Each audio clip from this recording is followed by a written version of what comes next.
My entire family attended my funeral last year, but I've been living 2 towns over working as a teacher. I was standing at the DMV counter trying to renew my driver's license when the clerk's face went pale. She looked at her computer screen, then at me, then back at the screen. She said, "Sir, I need to get my supervisor." I waited while she hurried to the back office, returning moments later with a woman in her 50s who stared at me with undisguised alarm. The supervisor asked to see my identification again, examined it carefully, then said, "Mr. Graham, according to our records, you died 14 months ago. Your death certificate was filed with the state in August of last year." I laughed, thinking it was a clerical error. I said, "That's obviously a mistake. I'm standing right here."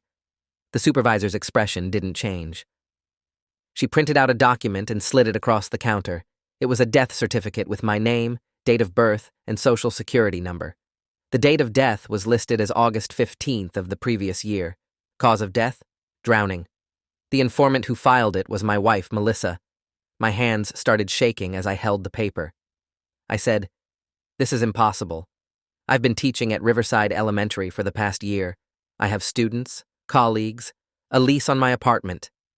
The supervisor said gently, "I understand this must be shocking, but our records show you were declared legally dead. Someone filed this certificate, and your wife collected a life insurance payout of $500,000 according to the cross-reference with the insurance database." The floor seemed to tilt beneath me. I grabbed the counter for support. $500,000. Melissa had collected $500,000 for my death while I was alive and working 30 miles away in another town. I asked, "What do I need to do to fix this?" The supervisor explained I'd need to contact the Vital Records Office, provide extensive documentation proving I was alive, and potentially involve law enforcement since fraudulent death certificates were criminal matters. She couldn't issue me a new license until my legal status was resolved.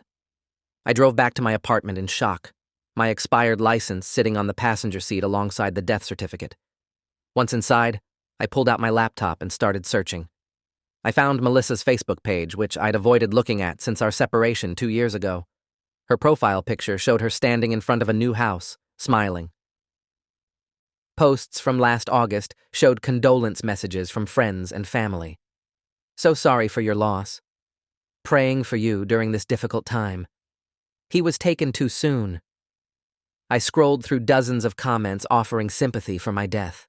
There were photos from what appeared to be a memorial service. I recognized my mother, my sister, my uncle, all dressed in black. A table displayed photos of me from throughout my life. I was staring at images of my own funeral, an event that had happened while I was grading papers in my classroom. I called my mother's number, my heart pounding. She answered after 3 rings. I said, "Mom, it's Alex." There was a long silence. Then she screamed, actually screamed, a sound of pure terror. I heard the phone clatter as if she'd dropped it. My stepfather's voice came on the line. "Who is this?" I said. "It's Alex. I need to talk to Mom." He said, "This isn't funny. Whoever you are, you're sick. Alex is dead. We buried him last year." He hung up. I tried calling back, but the line went straight to voicemail. I sent a text message. "This is really Alex. I'm alive. Please call me back." No response came. I tried my sister next, but her number had been disconnected. I had no other contact information from my extended family. Melissa had been my connection to all of them. The next morning, I went to the police station. I explained the situation to Officer Dennis Crawford, a stocky man in his 30s who listened with increasing concern. He pulled up records on his computer and confirmed that yes, a death certificate had been filed for me. He asked for documentation proving my identity and current status. I provided my expired driver's license, my teaching contract with Riverside Elementary, pay stubs, utility bills, bank statements, and my lease agreement. Officer Crawford studied each document carefully. He said, "This is identity theft and insurance fraud at minimum, possibly more serious charges depending on how the death was faked. The fact that a body wasn't actually produced for burial makes this even more complex." I asked what he meant about a body. He pulled up the death certificate details. It listed drowning as cause of death, but the notation indicated the body had been cremated immediately after recovery. No autopsy had been performed at the family's request, citing religious reasons. Officer Crawford called in Detective Lisa Brennan, a sharp-eyed woman who specialized in fraud cases. She interviewed me for 2 hours, documenting every detail of my life over the past 14 months. I explained that Melissa and I had separated 2 years ago after 8 years of marriage. The split had been bitter, centered around her resentment that I'd left my corporate job to become a teacher, cutting our household income by more than half. I'd moved out, staying briefly with a friend before finding my current apartment. We'd had minimal contact during the separation, and I'd been planning to file for divorce but kept putting it off because I couldn't afford a lawyer. Detective Brennan asked if I'd been in contact with my family during this time. I admitted I hadn't. Melissa had always been the one who maintained those relationships, organizing holiday gatherings and family events. After we separated, my connection to my mother, sister, and extended family had gradually dissolved. I'd been focused on my new career, building a life as a teacher, and honestly, I'd been too proud to tell my family about my marital problems. Detective Brennan explained what likely happened. Melissa had reported me missing after a supposed drowning incident. She'd probably claimed we were still married and living together. With no body recovered and my supposed disappearance coinciding with time I'd been out of contact with family, there had been no one to contradict her story. A death certificate could be issued without a body under certain circumstances, especially with witness statements and evidence of drowning. Melissa had then filed for the life insurance payout, which I'd apparently had through my previous employer and never canceled when I left. The insurance company had paid out, and Melissa had walked away with $500,000. Meanwhile, I'd been teaching third graders spelling and fractions in the next town over, completely unaware I was legally dead. Detective Brennan said, "We need to bring Melissa in for questioning, but first, we need to establish definitively that you are who you claim to be. We'll need fingerprints, DNA if necessary, verification from your employer, and statements from people who've interacted with you over the past year." The verification process took 3 days. My principal at Riverside Elementary, Dr. Pamela Hudson, provided detailed documentation of my employment, including my hiring date, performance reviews, and attendance records. She was shocked by the situation and offered full cooperation. Several colleagues gave statements confirming they'd worked with me daily for the past academic year. My landlord verified my lease and rent payments. My bank confirmed my account activity, showing regular deposits from my teaching salary and normal living expenses. Fingerprints matched my records from a previous background check. By the end of the week, Detective Brennan had overwhelming evidence that I was alive and had been continuously living and working in the area while supposedly dead. She obtained a warrant for Melissa's arrest on charges of insurance fraud, filing a false death certificate, and identity theft. Officers arrested Melissa at her new house on a Friday evening. I wasn't present, but Detective Brennan called me afterward to explain what happened. Melissa had initially denied everything, claiming she had truly believed I was dead. She'd produced a missing persons report she'd filed with the police department in our former town, along with witness statements from people who claimed to have seen me near the lake where I'd supposedly drowned. But when confronted with proof I'd been alive and working, her story began to crumble. She eventually admitted that she'd orchestrated the entire scheme. She'd discovered I'd never canceled my life insurance policy and saw an opportunity. She filed the missing person report, claiming I'd gone to the lake and never returned. She'd convinced a friend to provide a false witness statement saying he'd seen someone matching my description struggling in the water. With my lack of contact with family and friends, no one had questioned her account. The insurance company, after their own investigation, had ruled my death accidental and paid out the claim. Melissa was held on $250,000 bail, which she couldn't afford despite the insurance money, most of which she'd already spent on the house and other purchases. I was assigned a victim advocate, a woman named Janet Torres, who helped me navigate the process of legally proving my resurrection. I had to petition the court to void my death certificate, a surreal experience that required appearing before a judge to establish that I was, in fact, not dead. The judge, clearly disturbed by the case, granted the motion immediately. My death certificate was officially revoked, and I was restored to legal living status. Janet explained that I could file a civil lawsuit against Melissa to recover the insurance money, plus damages for emotional distress and the chaos this had caused in my life. Criminal proceedings would happen separately, with the district attorney prosecuting the fraud charges. The hardest part was reaching out to my family again. I'd been declared dead, mourned, buried in effigy. How do you call your mother after she's attended your funeral? I decided to go in person. I drove to my mother's house on a Saturday morning, my stomach in knots. My stepfather answered the door, and the color drained from his face. He said, "Jesus Christ," and stumbled backward. My mother appeared behind him, saw me, and collapsed. Actually fainted onto the floor. We spent the next hour in their living room, my mother crying uncontrollably while I explained everything. She kept touching my face, my hands, as if verifying I was real. She said, "Melissa told us you'd gone to the lake alone. She said you'd been depressed about the separation and your career change. She said you'd been drinking. When they found your truck by the water and you never came home, we thought—" She couldn't finish. My stepfather added, "We held a memorial service. Everyone came. We spread ashes at the lake." I asked whose ashes they were. My mother said, "Melissa provided them. She said they were yours, from the cremation." The revelation that I'd been mourned, that my family had grieved over ashes that weren't mine, was devastating in a way I hadn't anticipated. My mother said they'd spent thousands on the memorial service. My sister had been so distraught she'd required therapy. My uncle had delivered a eulogy about my wasted potential, how I'd thrown away my corporate career for teaching, and it had led to depression and suicide. The narrative Melissa had created wasn't just about my death, it was about my failure.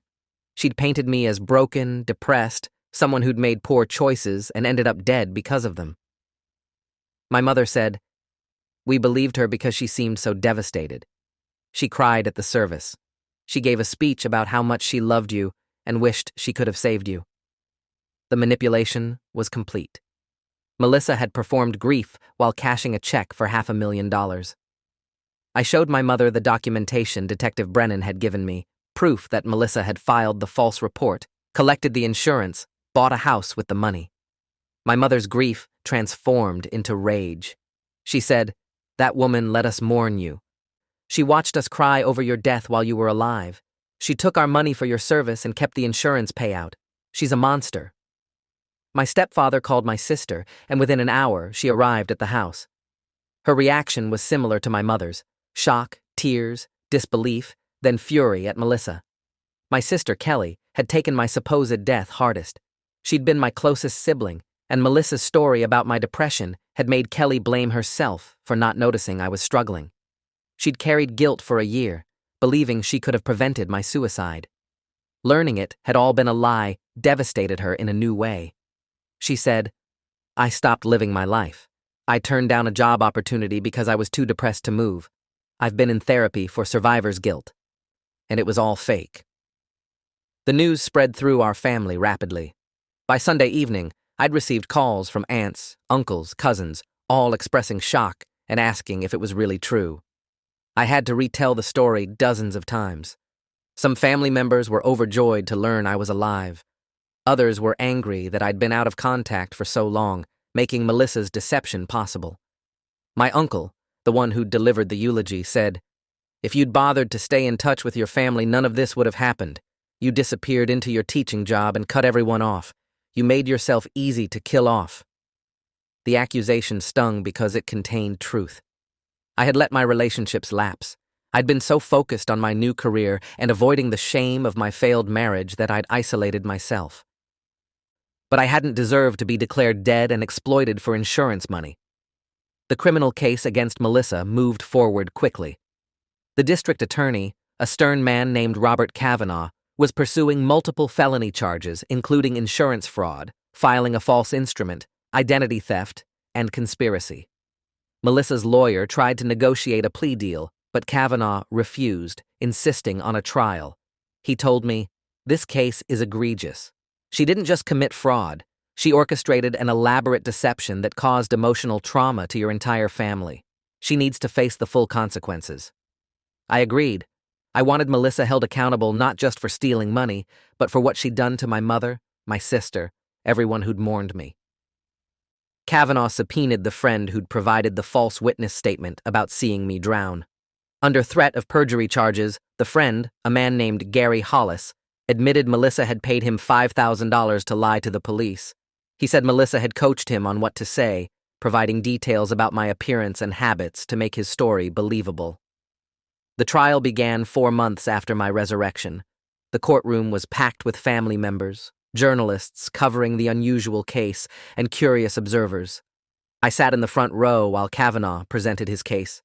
He called me to the stand first, having me establish that I was alive and had been alive during the entire period Melissa claimed I was dead.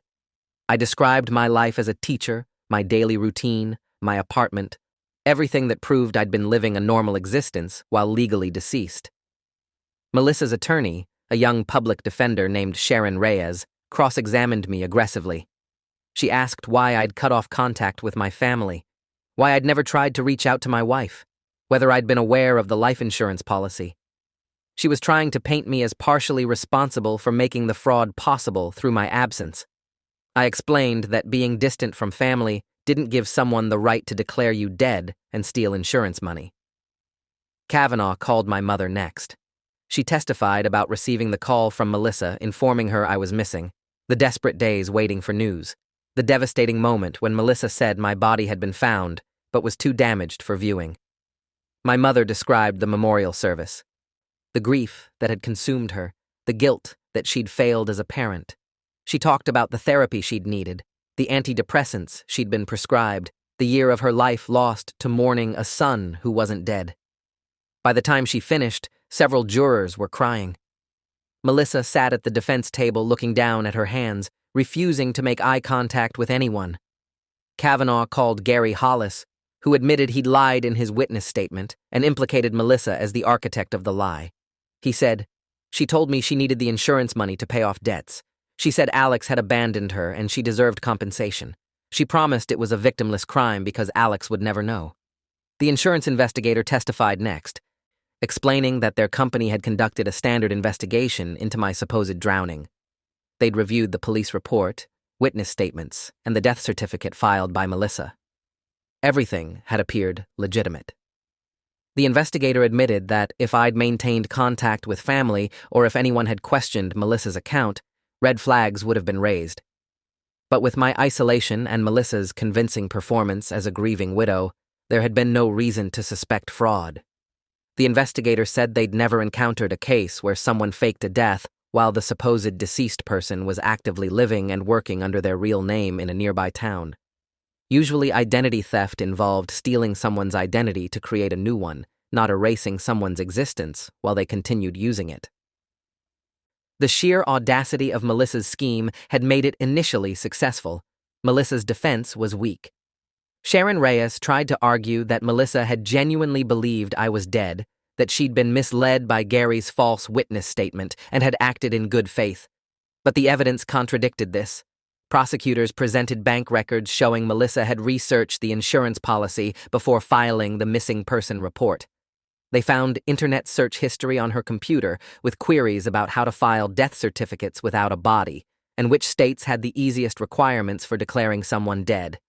Most damning was a series of text messages between Melissa and Gary planning the false witness statement before I'd even been reported missing. The premeditation was clear. Melissa had planned this fraud for months, carefully constructing a scenario where she could legally declare me dead and collect the insurance money. The jury deliberated for 6 hours before returning guilty verdicts on all counts. Judge Timothy Walsh scheduled sentencing for 2 weeks later. At the sentencing hearing, Kavanaugh argued for the maximum sentence, emphasizing the sophisticated nature of the fraud and the emotional harm caused to multiple victims.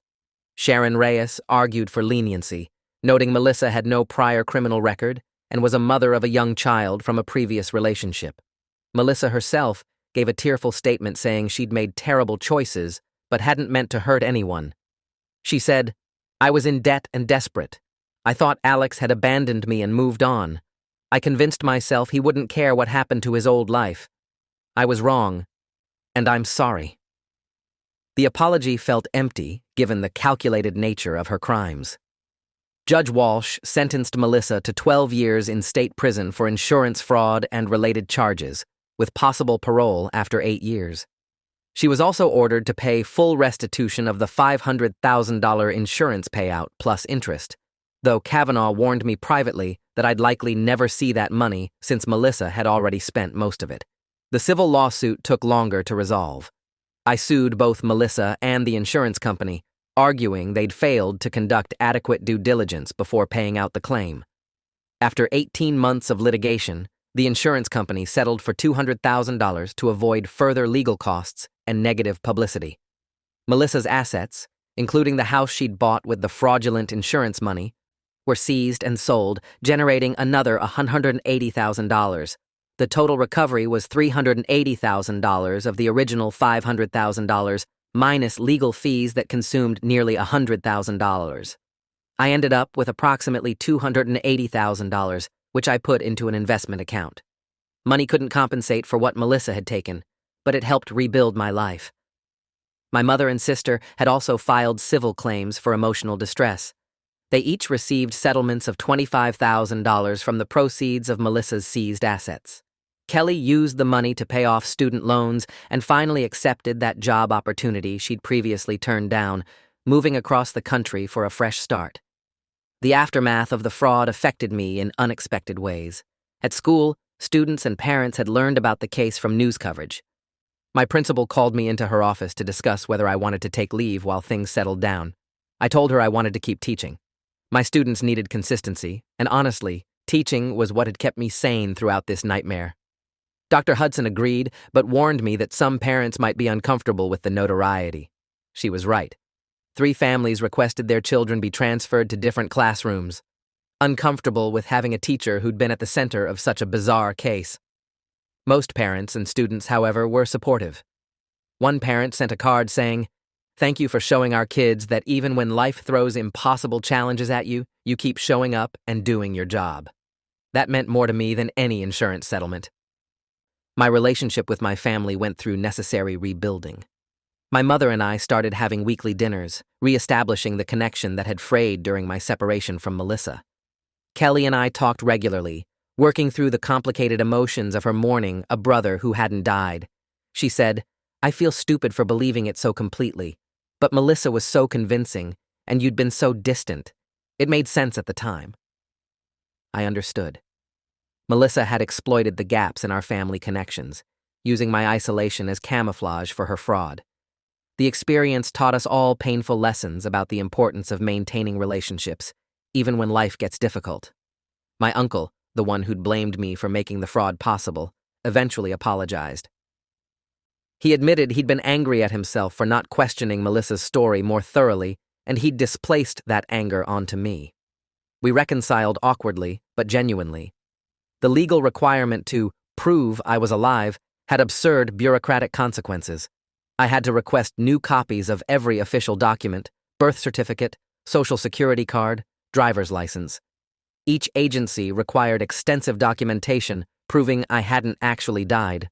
The Social Security Administration was particularly challenging, as their system had flagged me as deceased and suspended my number.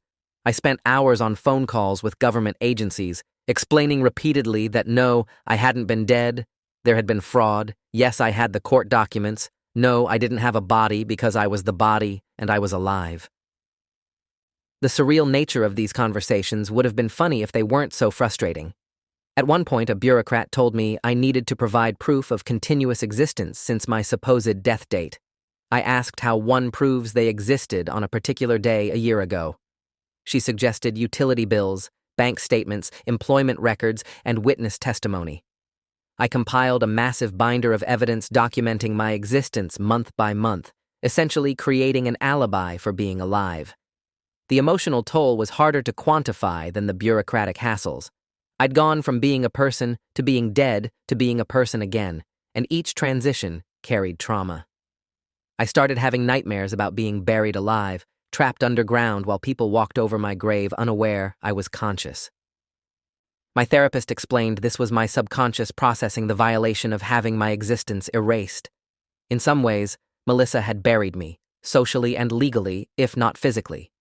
She'd killed the version of me that existed in my family's memories and replaced him with a tragic figure who died pathetically. When I reclaimed my life, I wasn't returning to who I'd been.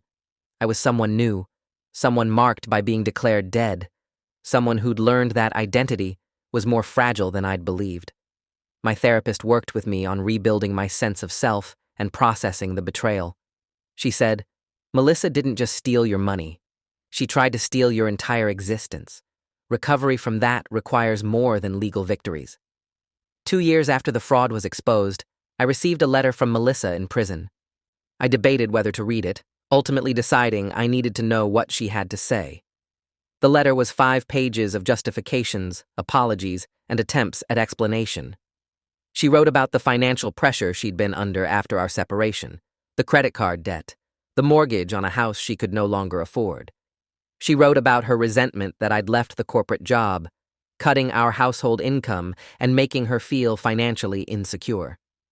She claimed she'd initially planned to just file for divorce, but realized she couldn't afford it. The insurance policy had been sitting there, representing $500,000 that could solve all her problems.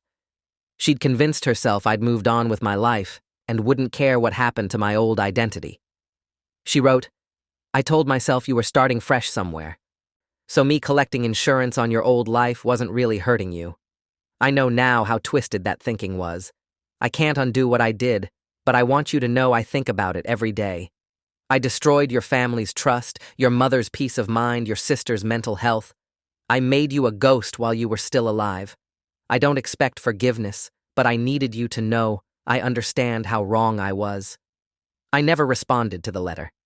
Melissa had stolen a year of my family's life, traumatized my mother and sister, forced me to prove I existed, and created bureaucratic nightmares that took years to fully resolve. Her understanding that it was wrong didn't change the damage. She'd made her choices knowing they would hurt people, and now she was serving the consequences. I filed the letter away and moved forward with my life. I'd rebuilt my relationship with my family, continued my teaching career, and processed the trauma with my therapist. Melissa's attempt at reconciliation or absolution wasn't something I needed. 3 years after my legal resurrection, Kelly got married, and I walked her down the aisle since our father had died when we were young. At the reception, my mother gave a toast about family, resilience, and the importance of staying connected even when life gets difficult. She said, "3 years ago, I thought I'd lost my son. The grief nearly destroyed me. Learning he'd been alive the whole time should have been pure joy, but it was complicated by anger at being deceived. We've had to rebuild trust in ourselves and each other, but we're here together, celebrating Kelly's marriage, and that's what matters. We survived something designed to tear us apart, and we came out stronger." The media attention eventually faded, but the case became a cautionary tale in fraud prevention circles. Insurance companies updated their verification procedures for death claims, requiring more extensive documentation before paying out policies in cases where no body was produced.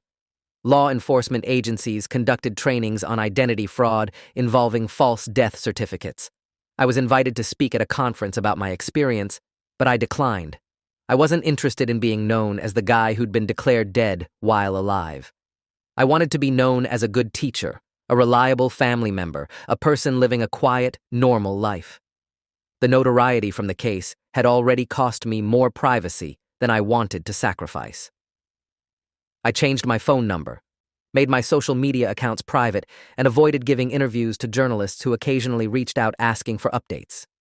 4 years after Melissa's sentencing, I met someone new. Her name was Patricia, and she taught music at a neighboring school. We connected at an education conference and started dating cautiously. I told her about the fraud case early on, not wanting to hide something that significant. Patricia listened to the whole story, then said, "That's terrifying and insane, but you survived it. That says something about your resilience." We took things slowly, rebuilding my ability to trust after Melissa's betrayal.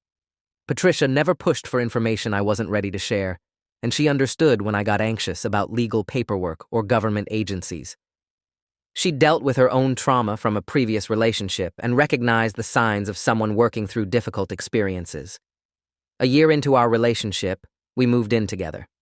2 years after that, we got married in a small ceremony with family and close friends. My mother cried through the whole event, telling anyone who'd listen how grateful she was to see me happy and settled after everything I'd been through. Melissa became eligible for parole after serving 8 years of her 12-year sentence. My mother, Kelly, and I All submitted statements to the parole board opposing her early release. We detailed the ongoing impact of her crimes, the trauma that still affected our family dynamics, the trust issues that had taken years to work through. The parole board denied her release, citing the severity of the fraud and the number of victims affected by her actions. She'd served the full 12-year sentence. When I received notification of the parole board's decision, I felt relief, but not satisfaction. Melissa's imprisonment didn't undo what she'd done. It was simply consequence, not restoration. Patricia asked if I felt closure now that Melissa would serve her full term. I said, "Closure isn't something that happens from external events. It's an internal process. Melissa being in prison doesn't make me less traumatized by having been declared dead. It just means she's being held accountable." Patricia understood. She'd learned that my experience with the fraud had fundamentally changed how I viewed identity, trust, and family relationships. I was more cautious now, more aware of how easily one's existence could be manipulated by determined bad actors.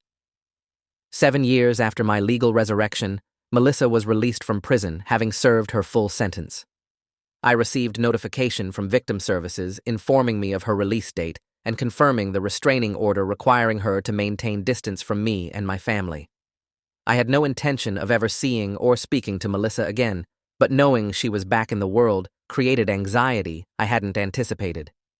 Patricia noticed my tension and suggested we take a vacation, get away from familiar surroundings while I adjusted to Melissa being free. We spent 2 weeks traveling through national parks, disconnecting from news and social media, focusing on being present with each other. When we returned, I learned through family channels that Melissa had moved to a different state, was working in retail, and was attempting to rebuild her relationship with her daughter from her previous relationship. The daughter, now a teenager, had been raised by her father during Melissa's incarceration and wanted nothing to do with her mother.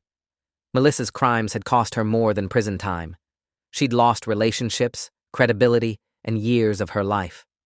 My teaching career continued to provide meaning and structure. I'd been at Riverside Elementary for over 8 years now, longer than I'd stayed in any previous job. I'd developed deep relationships with colleagues, watched multiple cohorts of students grow through their elementary years, and became a respected member of the school community. Dr. Hudson, my principal, told me I was the most resilient person she'd ever worked with. She said, "Most people would have crumbled after what you experienced. Instead, you showed up every day and poured energy into teaching children. That's remarkable."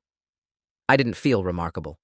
I felt like someone who'd survived an impossible situation and chosen to keep living rather than letting Melissa's fraud define me. Teaching gave me purpose beyond my own trauma.